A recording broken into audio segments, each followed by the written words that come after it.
Assalamualaikum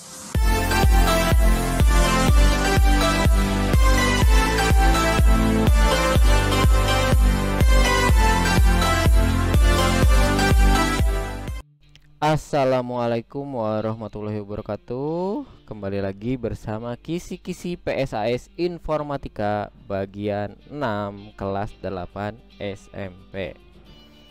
Baik, selanjutnya itu ada tentang Microsoft Excel.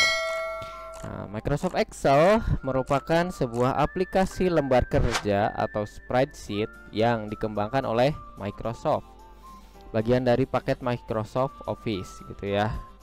Nah, di Microsoft Office itu kan ada Word, ada Excel, ada PowerPoint gitu ya, dan ada Microsoft Word gitu ya. Word, Excel, PowerPoint ya, intinya itu tiga itu ya.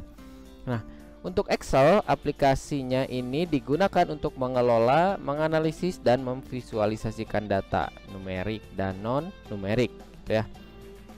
Excel memungkinkan pengguna untuk membuat, mengedit, dan mengorganisir data dalam bentuk tabel atau spreadsheet yang terdiri dari kolom dan baris, serta dilengkapi dengan berbagai fitur seperti rumus, fungsi, grafik, dan pemformatan.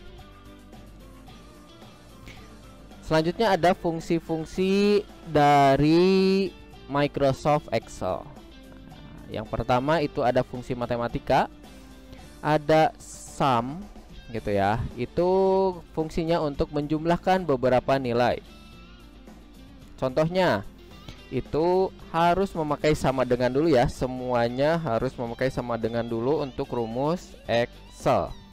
Nah, di sini bisa pakai sama dengan sum, terus kurung buka, misal mau dari A1 ke A10 gitu ya. Silakan kalian blok dari A1 ke A10 lalu kurung tutup. Itu untuk yang tanda titik komanya akan otomatis gitu ya. Lalu ada average.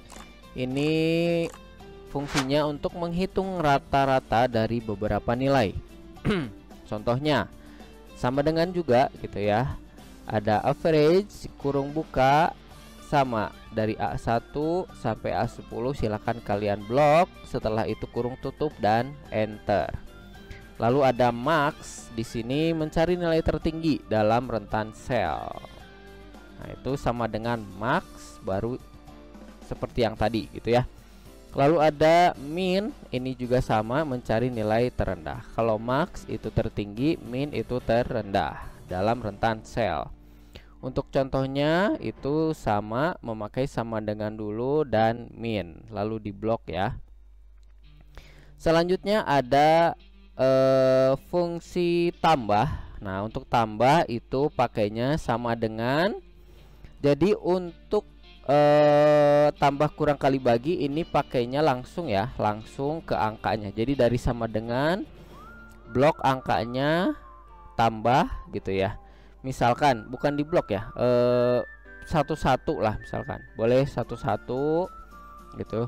Misalkan dari bagian A1 dan A2 mau dijumlahkan gitu ya. Jadi silakan ditambah sama dengan gitu ya. A1 terus kalian pencet tambah, lalu A2 gitu ya. Terus selanjutnya ada juga yang kurang juga sama gitu ya, sama dengan, terus dipilih mana yang mau dikurangi gitu ya. Misalkan A6 dikurangi A1 gitu ya. Jadi diklik dulu A6 nya, terus klik kurangi dan klik yang A1 gitu ya. Terus ada kali juga sama dengan gitu ya. Terus A1 dikali, kali itu berarti di bintang ya. Bintang itu silakan klik silakan pencet shift dan 8 gitu ya. Dan juga A10 lalu kalian enter gitu ya. Untuk bagi itu bisa pakai garis miring, sama seperti tadi, tinggal sama dengan A1 di bagi gitu, garis miring itu yang tanda tanya gitu ya. Tidak perlu pakai shift, tapi silakan ketik yang pencet yang tanda tanya, lalu A10, dan nanti akan hasilnya dibagi. Lalu ada kotak kerja dalam Microsoft Excel. Untuk kotak kerja dalam Microsoft Excel ini mengacu pada area tempat kalian memasukkan si datanya tadi ya, mengedit dan melihat data. Ini adalah tempat di mana kalian akan bekerja dengan data kalian sendiri. Di sini terdiri dari baris dan kolom yang pertemuan antara keduanya itu disebut sel. Jadi penggabungan antara baris dan kolom itu disebut sel. Nah, di sini ada beberapa pengertian gitu ya, atau penjelasan mengenai fungsi-fungsinya. Yang pertama ada lembar kerja atau worksheet. Ini lembar kerja merupakan area kerja utama di mana kalian memasukkan dan mengolah data. Setiap lembar kerja terdiri dari baris dan kolom. Lalu ada sel. Ini kotak kecil di mana kalian memasukkan data. Setiap sel memiliki alamat unik, misalkan A1, B5, C7, D8 atau D10 gitu ya. Lalu ada baris. Di sini baris merupakan kumpulan sel yang disusun secara horizontal. Lalu ada kolom. Kolom ini kumpulan sel yang disusun secara vertikal. Kotak nama atau name box ini terletak di atas lembar kerja dan menunjukkan alamat sel yang aktif atau nama yang telah ditetapkan untuk rentan sel gitu ya. Jadi yang sel mana nih yang kalian sedang kerjakan gitu ya. Lalu ada bar formula. Ini menunjukkan isi sel yang aktif dan memungkinkan kalian untuk memasukkan atau mengedit rumus. Di sini juga di bar formula juga bisa kalian hanya memasukkan hanya nama saja gitu ya, atau misalkan nilai-nilainya gitu ya, selain dari rumus. Lalu ada juga ribbon. Ini area bagian atas lembar kerja yang berisi berbagai tombol dan opsi untuk berbagai fungsi dan fitur. Ada di bagian atas ya. Itu namanya ribbon. Oke, lalu ada shortcut penting nih. Shortcut pentingnya itu yang pertama yang mesti kalian ingat gitu ya, ini karena akan sering sekali kalian pakai.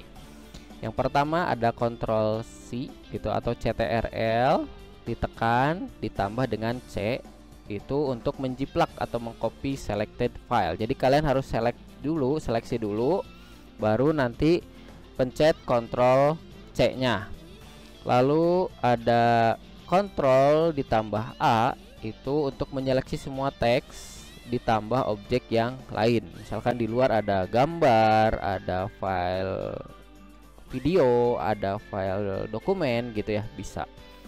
Lalu ada Ctrl ditambah V itu paste teks atau objek yang lain yang telah di-copy sebelumnya.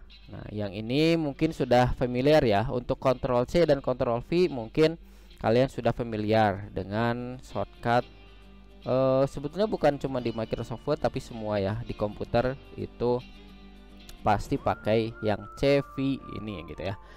Lalu Ctrl ditambah X ini untuk memotong atau menghilangkan teks atau objek. Lalu Ctrl Z ditambah Z itu membatalkan perintah yang telah kalian lakukan gitu ya. Lalu ada Ctrl ditambah klik kiri itu menyeleksi file-file yang acak gitu ya. Jadi kontrolnya diklik terus klik aja data-data atau file-file yang acak tadi.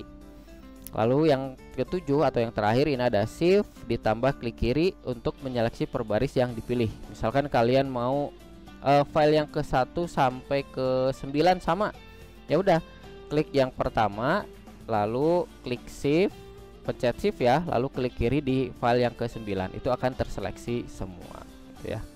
Oke, mungkin ini saja. Ini untuk yang sekarang agak panjang ya karena berhubungan dengan rumus-rumus gitu. Baik, mungkin cukup sekian untuk video kali ini. Billahi taufiq wal hidayah. Wassalamualaikum warahmatullahi wabarakatuh.